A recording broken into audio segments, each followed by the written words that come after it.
Assalamualaikum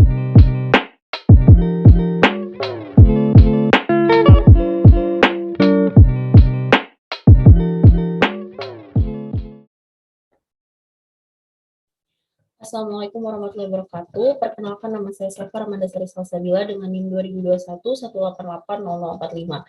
Kali ini saya akan menjawab soal ujian akhir semester nomor 1. Akidah atau iman bagi seorang merupakan fondasi kehidupan.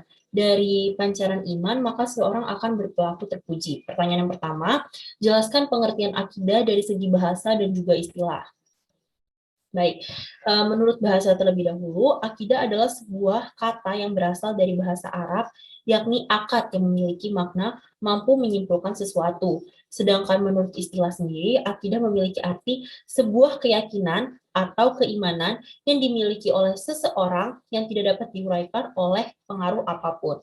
Nah, akidah pada diri seseorang itu berbeda-beda tingkatannya. Tingkatan akidah itu pada manusia tergantung pada pemahaman dan juga penghayatan mereka terhadap tingkat akidah tersebut. Nah, tingkatan akidah ini ada 4, yaitu tingkat taklid, kemudian tingkat ilmu yakin, kemudian ada tingkat ainul yakin, kemudian ada tingkat hakul yakin. Nah, kemudian lanjut ke pertanyaan nomor 2. Jelaskan prinsip akidah disertai dalil Al-Quran atau hadis. Baik. Para ulama mengatakan 3 prinsip yang harus dipegang atau 3 prinsip akidah yang harus dimiliki oleh seorang muslim agar dapat dikatakan sebagai muslim sejati, yaitu yang pertama, berserah diri kepada Allah dengan bertauhid. Tauhid adalah mengesahkan Allah dalam ibadah. Sesembahan ini beraneka ragam, namun orang-orang yang bertauhid hanya menjadikan Allah Subhanahu wa taala sebagai satu-satunya sesembahan mereka. Allah Subhanahu wa taala pernah berfirman yang bunyinya, "Wa ma umiru illa liya'budu ilahan wahidan la ilaha illa huwa subhanahu amma yusrikun." Yang artinya, padahal mereka hanya disuruh menyembah Tuhan yang esa. Tidak ada Tuhan yang berhak untuk disembah selain Dia. Maha suci Allah dari apa yang mereka persekutukan. Quran Surah At-Taubah ayat 31. Kemudian lanjut ke prinsip yang kedua, taat kepada Allah dengan melakukan ketaatan. Baik,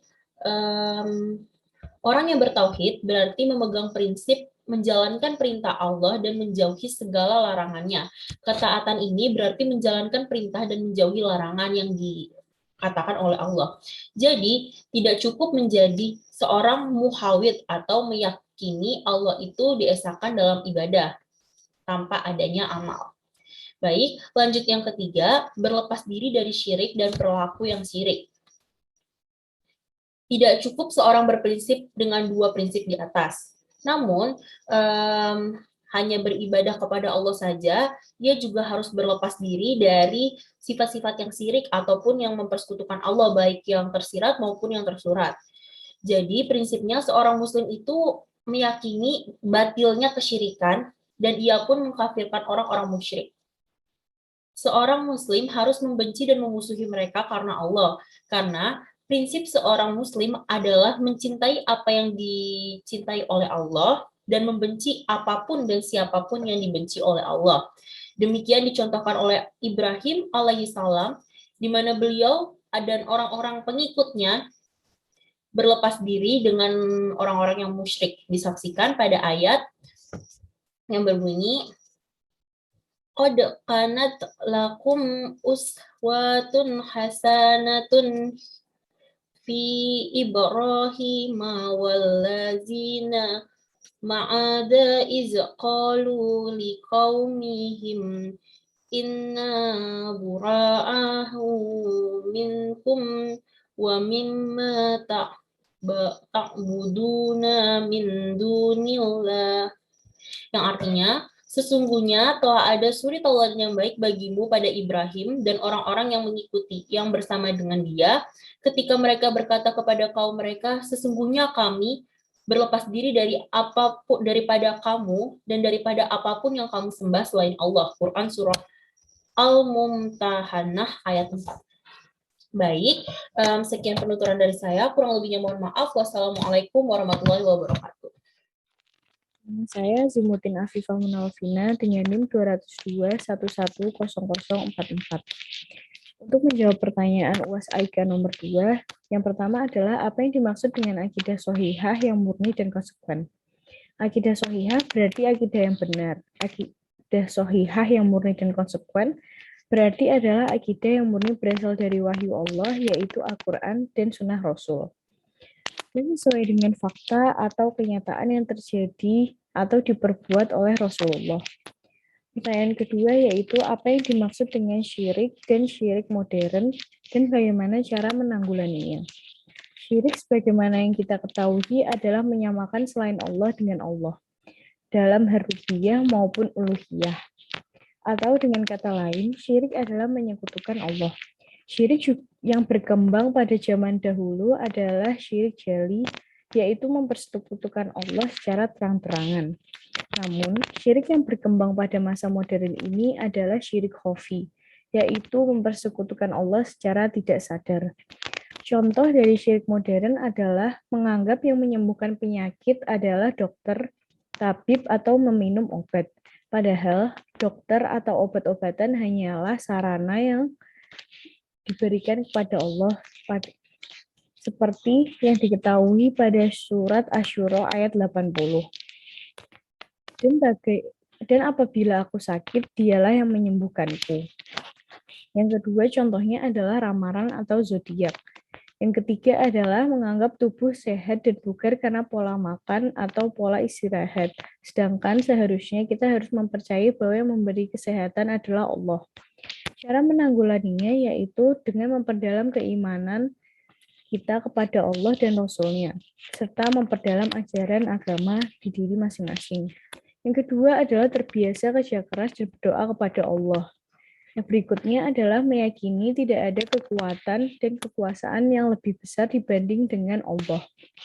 Selanjutnya adalah banyak mengingat Allah Subhanahu wa taala, dan yang terakhir harus ikhlas dalam melakukan segala hal yang kita jalani selama di kehidupan ini.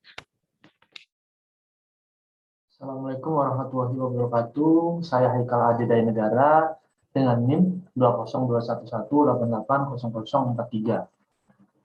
Di sini saya akan menjelaskan jawaban nomor 3 dari UAS AIKA.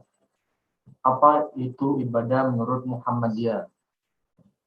Dan menjelaskan tentang himpunan tulisan terji. Himpunan tulisan terji Muhammadiyah merupakan buku panduan wajib bagi kalangan warga Muhammadiyah, yang isinya merupakan hasil-hasil muktamar tarji yang diadakan puluhan tahun yang lalu. Ibadah menurut kitab Masalah 5 ialah bertakarrub atau mendekatkan diri kepada Allah dengan jalan menaati segala perintah-perintah Allah tersebut, dengan menjauhi larangan-larangannya dan mengamalkan segala yang diizinkan oleh Allah. Dari segi bentuk dan sifatnya, ibadah dapat berupa ucapan, perbuatan, menahan diri, dan juga menguburkan. Sementara dari segi hukum pelaksanaannya, ada dua jenis ibadah. Yang pertama, ibadah muamalah, yaitu segala perbuatan baik yang tidak melanggar syariat. Yang kedua, ibadah mahdah, yaitu apa saja yang telah ditetapkan Allah, perincian, tingkah, dan tata caranya. Ibadah muamalah bersifat umum, spiritnya berasal dari Allah, namun teknisnya diserahkan kepada manusia. Misalkan Allah memerintahkan manusia menuntut ilmu. Perkara menuntut ilmu nanti lewat sekolah, pesantren, atau bahkan otodidak adalah mutlak wilayah kreativitas manusia sendiri. Tidak ada ketentuan harus begini dan juga begitu. Pendeknya, ibadah muamalah itu mencakup seluruh aktivitas hidup manusia yang sejalan dengan perintah Allah. Tidak ada batasan, kuncinya adalah dalam niatnya. Kaidah mengatakan an-niyatu tufarriqu baina ahadin an-niyatu tufarriqu baina al-adati wa al-ibadati. Niatlah yang membedakan antara suatu perbuatan itu kebiasaan saja atau ibadah. Berbeda dengan ibadah mahdah, Ibadah jenis ini bersifat khusus. Di setiap pelaksanaannya harus mengacu instruksi Allah yang telah dicontohkan Rasulullah. Aneka rupa kreativitas manusia dalam ibadah mahda dinamakan bid'ah dan seterusnya sesat.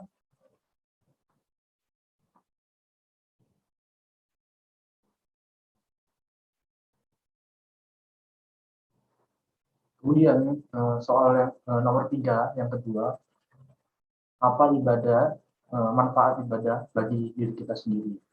Yang pertama, membantu kita lebih bisa berpikir jernih. Dengan beribadah kita akan sadar bahwa tak ada gunanya stres yang berlebihan, karena stres hanya akan membuatmu semakin terpuruk. Sementara dengan beribadah kepada Tuhan, kita bisa menyelesaikan masalah yang sedang kita hadapi. Kemudian merasa lebih tenang dan juga damai. Saat ini begitu banyak orang yang mengalami kegelisahan dan juga kekhawatiran yang sangat berlebihan. Hal tersebut wajar saja jika kita sebagai manusia selalu punya rasa khawatir. Namun yang harus diwaspadai adalah tingkat kekhawatiran ini bisa berkembang menjadi hal yang tidak wajar. Serahkan segala kekhawatiran kita padanya, yaitu kepada Allah, dan percayalah apapun yang sedang kita hadapi, kita khawatirkan, saat ini akan ada Tuhan yang selalu menopang hidup kita. Jadi tak heran bila wajah orang yang rajin beribadah akan lebih terlihat tenang dan juga damai. Seperti itu. Terima kasih. Wassalamualaikum warahmatullahi wabarakatuh. Assalamualaikum warahmatullahi wabarakatuh. Perkenalkan, nama saya Sartika Febriani Sudarwati dengan NIM 20211880047. Di sini saya akan menjawab soal UAS AIK nomor 4. Seringkali terjadi polemik tentang jumlah rakaat dalam sholat tarawih di bulan Ramadan, antara yang 11 rakaat dan yang 23 rakaat. A. Bagaimana ketetapan Muhammadiyah dalam masalah tersebut? Jelaskan dengan disertai dalil. B. Bagaimana pendapat saudara sendiri? Jelaskan secara argumentatif. Dimulai dari yang A. Dikutip dari laman resmi Muhammadiyah, yaitu muhammadiyah.or.id, tentang 2 cara tarawih Muhammadiyah. Wakil Ketua Lembaga Dakwah Khusus Pimpinan Pusat Muhammadiyah, Agus Trisundani menjelaskan bahwa pada prinsipnya sholat tarawih sama halnya dengan sholat malam, sehingga umat Islam wajib berlapang dada dengan perbedaan cara yang ada. Imam mazhab seperti Imam Syafi'i, Imam Abu Hanifah, dan Imam Ahmad bin Hambali misalnya melakukan sholat tarawih dengan 20 rakaat dengan 1 witir. Sementara itu, Imam Malik melakukan 36 rakaat dengan ditutup sholat witir. Menurut Bapak Agus, beberapa ulama Ansar dan sahabat Nabi bahkan ada yang tidak membatasi jumlah rakaat sholat tarawih. Sholat tarawih itu kan disebut sebagai sholat lail atau sholat malam, atau kalau bangun tidur disebut sebagai sholat tahajud. Kalau dilaksanakan di bulan Ramadan disebut dengan tarawih karena ada jeda istirahatnya, terang dari Bapak Agus. Muhammadiyah sendiri menurut Bapak Agus memilih mengikuti tata cara yang dilakukan Rasulullah SAW, yakni sholat tarawih dengan 2 macam pilihan caranya. Cara yang pertama yaitu tarawih 4-4-3. Pilihan pertama, Muhammadiyah menggunakan formasi 4-4-3 berdasarkan hadis riwayat Bukhari dan Muslim dari Ibunda Aisyah radhiyallahu anha yang berbunyi, Nabi Shallallahu Alaihi Wasallam tidak pernah melakukan sholat sunnah pada Ramadan dan bulan lainnya lebih dari 11 rakaat. Beliau sholat 4 rakaat dan jangan engkau tanya bagaimana bagus dan indahnya. Kemudian beliau sholat lagi 4 rakaat dan jangan engkau tanya bagaimana indah dan panjangnya. Kemudian beliau sholat lagi 3 rakaat atau witir. Rakaat pertama witir baca surat Al-A'la, rakaat kedua Al-Kafirun, dan rakaat ketiga baca Al-Ikhlas, atau bisa 3 kul, yaitu Al-Ikhlas, Al-Falaq, dan Anas. Jelas dari Bapak Agus. Cara yang kedua yaitu tarawih 2-2-2-2-2-1. Sedangkan pilihan kedua, Muhammadiyah menurut Bapak Agus memakai format 2-2-2-2-2 ditambah 1 witir berdasarkan hadis riwayat Muslim dari sahabat Ibnu Abbas yang berbunyi, Aku berdiri di samping Rasulullah, kemudian Rasulullah meletakkan tangan kanannya di kepalaku, dan dipegangnya telinga kananku dan ditelitinya. Lalu Rasulullah sholat 2 rakaat, kemudian 2 rakaat lagi, lalu 2 rakaat lagi, dan kemudian 2 rakaat. Selanjutnya Rasulullah sholat witir. Kemudian Rasulullah tiduran menyamping sampai Bilal menyerukan azan. Maka bangunlah Rasulullah dan sholat 2 rakaat singkat-singkat, kemudian pergi melaksanakan sholat subuh. Nah, karena Muhammadiyah memperbandingkan hadis-hadis itu, maka pilihan yang dipilih oleh Tarjih Muhammadiyah adalah 2 tadi. Jadi warga Muhammadiyah bisa memilih salah satu dari 2 tadi karena itu tanawu ibadah atau pilihan dalam ibadah. Kemudian pendapat saya mengenai jumlah rakaat sholat tarawih, menurut saya ada banyak sekali perbedaan pendapat tentang rakaat sholat tarawih dan itu tergantung dari keyakinan kita sendiri memilih yang mana. Dari semua itu hanya perbedaan problem furu'iyah dan bukan problem akidahnya. Jadi tidak perlu dipertentangkan. Wallahu a'lam bishawab. Sekian dari saya. Wassalamualaikum warahmatullahi wabarakatuh. Assalamualaikum warahmatullahi wabarakatuh. Saya Bestari dengan NIM 2021188044. Hari ini saya akan menjawab pertanyaan untuk UAS AIK pada nomor 5 dengan pertanyaan sebagai berikut. Syirik mempunyai derivasi atau keturunan yang banyak sekali, misalnya tahayul, khurafat, tamimah, dan kuhana. Pertanyaan poin A yaitu jelaskan masing-masing disertai contoh. Pertanyaan poin B yaitu jelaskan bahayanya syirik bagi kehidupan manusia. Baik, yang pertama saya akan menjawab pada pertanyaan poin A mengenai penjelasan masing-masing disertai contoh. Baik, yang pertama ada tahayul. Nah, tahayul sendiri adalah mempercayai adanya hayawan datangnya bala atau musibah yang dibawa oleh makhluk Allah seperti burung hantu, kucing, dan ular. Selain itu juga sebuah kepercayaan pada sesuatu yang dianggap keramat, seperti kuburan atau senjata-senjata yang dianggap ampuh. Kemudian kedua adalah khurafat. Nah, khurafat adalah mempercayai kisah-kisah yang batil, seperti kisah Nyai Roro Kidul yang katanya dapat membuat manfaat dan mudarat sehingga harus diberi sesaji. Padahal laut adalah makhluk Allah yang tidak dapat membuat manfaat dan mudarat. Nah, selain itu juga percaya pada kekuatan gaib yang menunggu sungai atau tempat-tempat angker lainnya, atau percaya terhadap kekuatan yang muncul dari kubur seseorang yang dianggap keramat, dan percaya pada hari naas, bulan naas, maupun tahun naas. Nah, ketiga adalah tamimah. Tamimah sendiri adalah segala sesuatu yang digantung di rumah, misalnya dipakai, yaitu berupa kalung atau gelang, kemudian diikat berupa sapu atau rompi raja. Baik berupa tulisan Arab dari bacaan Al-Quran, suatu benda pusaka atau dari lainnya, dengan tujuan untuk mendapatkan manfaat seperti sembuh dari penyakit atau melaraskan barang dagangan. Kemudian ada untuk mencegah bahaya, lalu sebagai penangkal atau rumah akil ini dari berbagai tindak kejahatan. Yang terakhir ialah kahana atau perkebunan, adalah mengklaim mengetahui perkara gaib lewat permohonan bantuan kepada jin. Yang terakhir ialah tanjim, ialah mencari petunjuk dengan keadaan bintang atas kejadian-kejadian di bumi. Ini termasuk perbuatan jahiliyah dan ini adalah syirik besar jika ia berkeyakinan bahwa bintang dapat mengatur di alam semesta. Selanjutnya saya akan menjawab pertanyaan poin B, yaitu jelaskan bahayanya syirik bagi kehidupan manusia. Nah, syirik adalah sebesar-besar dosa yang wajib kita jauhi karena perbuatan syirik merupakan perbuatan menjadikan Allah yang menyebabkan kerusakan dan bahaya yang besar dalam kehidupan pribadi maupun dalam kehidupan bermasyarakat. Yang pertama, syirik menghinakan kemuliaan manusia, menurunkan derajat dan martabatnya, sebab Allah menjadikan manusia sebagai hamba Allah di muka bumi. Allah memuliakan, mengajarkan seluruh nama-nama lalu menunjukkan baginya apa yang ada di langit dan di bumi semuanya. Kedua, syirik adalah sarang khurafat dan kebatilan. Dalam sebuah masyarakat yang akrab dengan perbuatan syirik atau perangkatan dukun, tukang nujum, ahli sihir, dan semacamnya menjadi laku keras.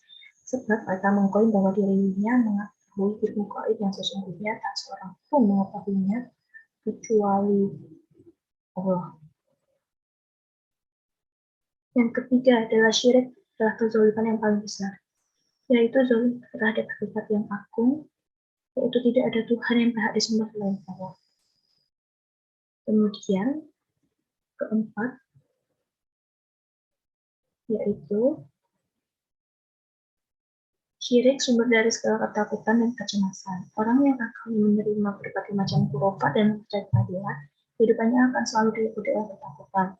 Sebab dia menyandarkan dirinya pada banyak Tuhan, padahal Tuhan itu lemah dan tak kuasa memberikan manfaat atau menolak bahaya atas dirinya. Karena itu, dalam masyarakat yang akrab dengan kemusyrikan, putus asa dan ketakutan tanpa sebab merupakan suatu hal yang lazim dan banyak terjadi.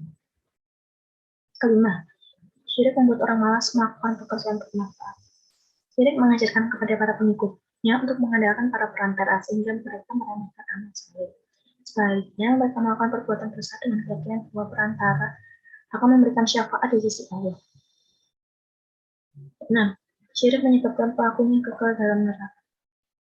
Syirik menyebabkan kesia-siaan dan kehampaan di dunia, sedang di akhirat menyebabkan pelakunya kekal di dalam neraka.